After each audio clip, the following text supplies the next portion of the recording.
Hello, fans and friends. Welcome back to the channel. I'm AstroKara.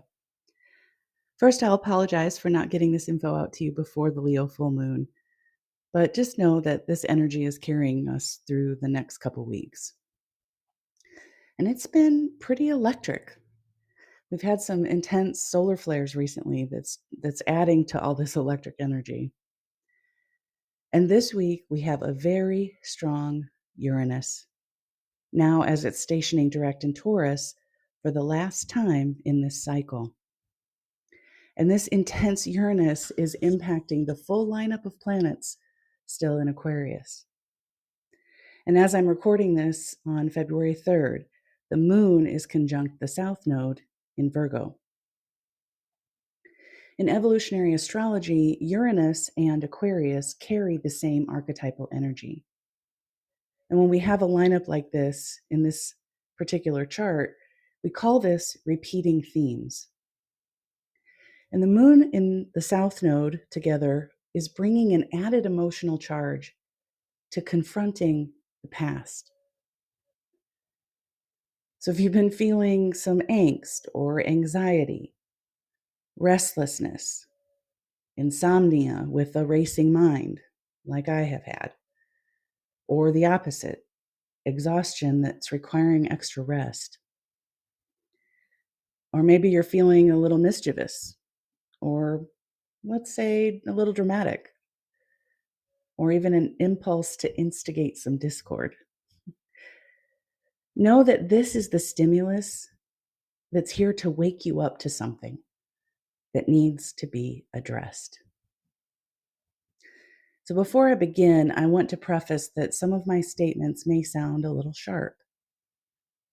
I'm offering this as a reflection for these times when something inside you is shifting, as it has been for me.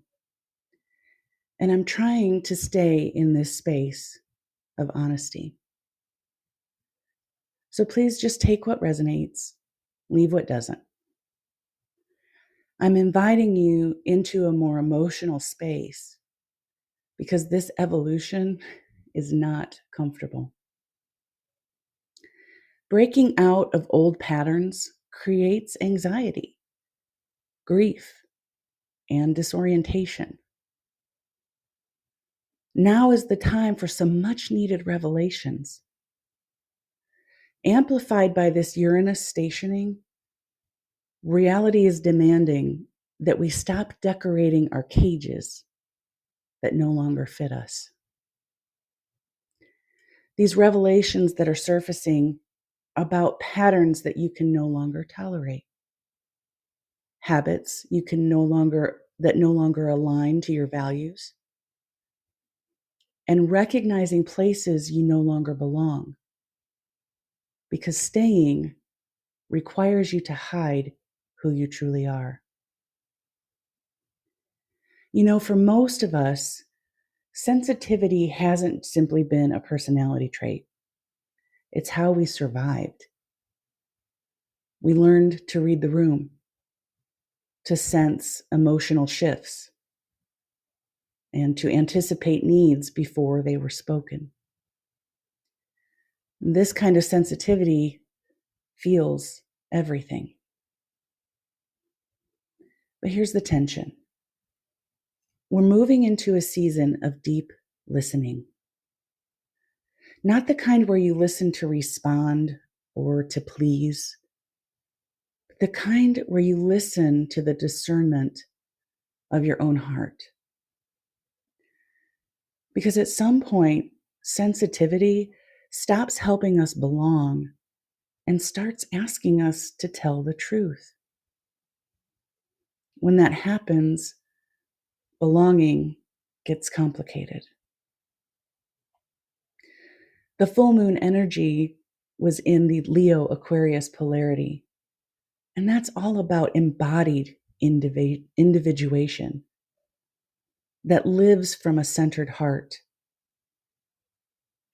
And it was asking us to let ourselves be visible without begging for agreement. And it's an invitation to move away from the chaos of the collective noise and into a frequency of empathy for your own journey. Jeff Green, the founder of evolutionary astrology, describes Mars-Pluto, this Mars-Pluto that's in a new phase conjunction, as the birth of a new evolutionary impulse. So this is no longer about fixing the past. It's about breaking from it completely. And there's a lineup of new phase energy. This won't simply disrupt our personal habits. It's disrupting groupthink. With Uranus moving forward, this lightning strike of clarity is hitting places where you've been playing along. You might even find yourself noticing these unspoken rules of this game. And you might see power dynamics that are written in the margins of every interaction. And this is where the heretic is born, where the realization that staying connected to someone or something has required you to abandon yourself.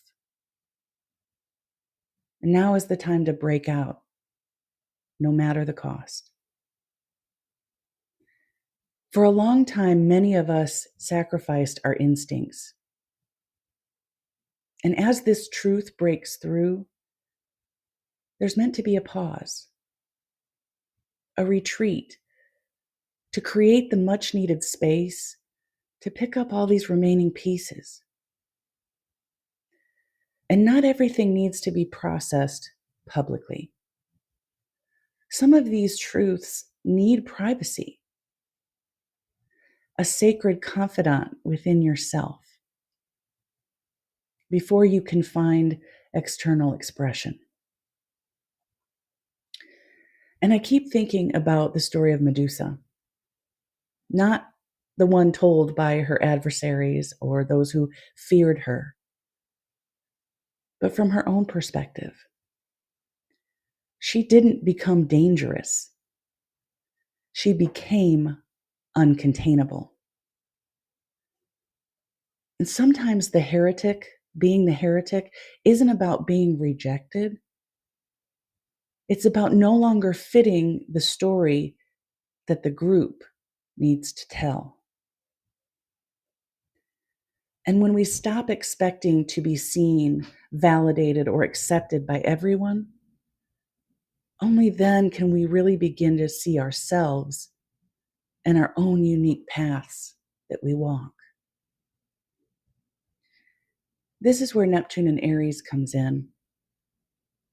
And as I mentioned in my recent video, Neptune dissolves certainty, but Aries wants movement anyway. This is blind faith, not in any system, but in yourself. One of my favorite bands, Motionless in White, just released a new song called Afraid of the Dark, and I am obsessed. This song literally screams the themes of our current energies. I'll link the video in the description. And if you're not into metalcore, I get it. But I would encourage you to at least look at the lyrics. You know, being the heretic is scary. It means walking forward without knowing who will walk with you. It means uncertainty. And that's the dark. But sometimes the dark is just the place where your own voice becomes loud enough to hear. And I'd like to leave you with some of the lyrics from this song.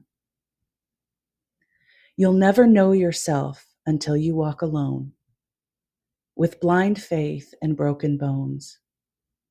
So carry the light in your heart and be not afraid of the dark. Thank you for being here. Thank you for staying with yourself. And if you're walking through the dark right now, You don't have to pretend that you're fearless.